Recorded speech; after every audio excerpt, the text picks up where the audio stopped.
So I wrote down 3 ideas for videos that I wanted to make, and here I am in my car making one of them. Imagine you're a kid growing up in this world. I imagine if you're watching this, you're actually an adult. I think my target audience is mostly young adults, but if you're older or if you're, if you're older, welcome. This is, oh my gosh, this video's off to a horror. Okay. So anyway, imagine you're a kid and you're growing up and you're having some social trouble and you're having some learning troubles. Like maybe the way that your teacher is teaching the rest of the class isn't really working for you and you need a little bit of a different approach. Or you just need repetition. You're not super motivated in class. And also socially, you feel a little bit out of the loop with people. You don't feel like you didn't pick up a friend group like super fast, or your friend group's not that big, or like you have a hard time. You get shy in social situations. And then you go to the doctor and they say like because your mom brings you there or something. And then they tell you, you have like XYZ diagnosis. Just imagine, I'm not going to name any diagnoses actually in this video. But just imagine the most common ones that kids always say they have. Like the most common diagnoses or the most common disorders. Imagine your doctor says you have that. And then you get it in your head. You're just like, oh, I have this. I'm different. That's why I can't do this. That's why I can't make friends with people that easily. That's why it's hard for me to pick up on social cues. That's why it's hard for me to communicate to my teacher what's wrong and why I can't learn anymore.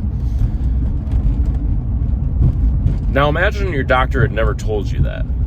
Imagine your doctor had never given you a diagnosis. You just went into the doctor and he said, you know what, try again in class, socialize a little bit more. Put yourself, maybe you're not picking it up as fast as the other kids, but just go to the birthday parties, play at recess, have fun with your friends, go out, do stuff, and just adapt. And take your time with yourself. And slowly you start to come out of your shell more. You start to become more confident, just a little bit at a time. You start to be able to make eye contact with people. And you just start learning. And maybe you're still not as smooth at talking or as good at picking up social cues as the rest of people, but you're getting there. You're improving. And you never looked at some label. You never looked at some label and said like, oh, this is why. You just started improving. I was talking to a parent. Yesterday, and this is just one example. She said that her kid went to school for a while, and every time he went to school, he had to call his mom because he has OCD. And the OCD made him he had thoughts in his head. And he was like, he couldn't help it. He just couldn't get off this thing where he had to call his mom. So the teacher was like, okay, fine, you can call your mom. And then his mom answered and just like, okay, cool. And I asked this woman, what is the point though? Or I mean, where is what is the point where, not the point, like the topic, like point, like you reach a point where you just can't answer your kid every single day. Why not let him adapt at school and go through that stress, because he can't just keep calling you every day for the rest of his life. Like, how can a doctor say, oh yeah, that's OCD? I mean, haven't we all had like a little bit of fear of leaving our moms when we were younger to go to school?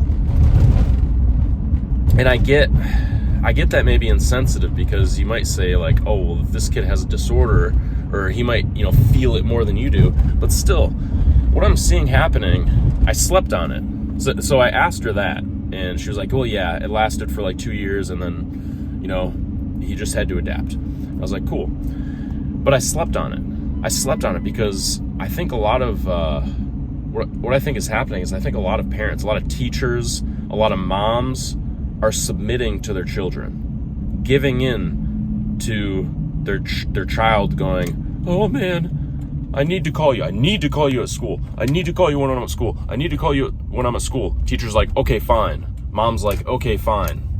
Submitting to the child. How is the child ever going to adapt to live a life where he has any kind of independence? If you just say like, oh yeah, your mom's available to call if you need to. Newsflash, your mom's not always going to be available to call. And maybe when he's really young, that's fine, whatever. But you can't live like that. You can't live a life like that in modern society, or just at any point in human history. No human has ever been able to live as a fully functioning adult and have to like call his mom every single day of his life. I say that, and actually maybe there are people like that who are 40 and still have to call their mom every day. But would you call those functioning members of society? Or would you call those people that almost have like, it's kind of like disabling, isn't it? To have to do that. And my real question for this video is, do they have to do that? Or was it because they were they were allowed to do that they adapted to keep doing that instead of having to adapt? Is this making sense? I think shit's over-labeled. I think people let labels hold them back. The reason that I think I want to share an example with you. I had very bad social anxiety when I was younger. I don't know how to really describe it. It's just whenever I was meeting a new person or when I was in a new group of people, I would shut down. I would be really quiet. And if I had to talk to like a group, I would tense up, and it was really bad. And my response to that was I think I was smart enough to realize that if I went to the doctor and they gave me a diagnosis, they would either give me some drug or give me that diagnosis, and then it would get in my head that, oh, I have like social anxiety disorder. And I didn't want that in my head. I just wanted to go, I have social anxiety. I want to overcome it. I want to overcome that. So that's what I did. I started putting myself in more social situations. The anxiety came up, and I felt the anxiety. And the more I felt it, the more tolerant I became of it, and the less that it affected me, and the less the anxiety was actually there. So, yeah, I think labels can hold people back if they if they accept those labels. And I think that as a society, maybe we're accepting labels more than ever. And I just wanted to offer you a different perspective in this video. I hope you enjoyed. Let me know what you think in the comments. Bye.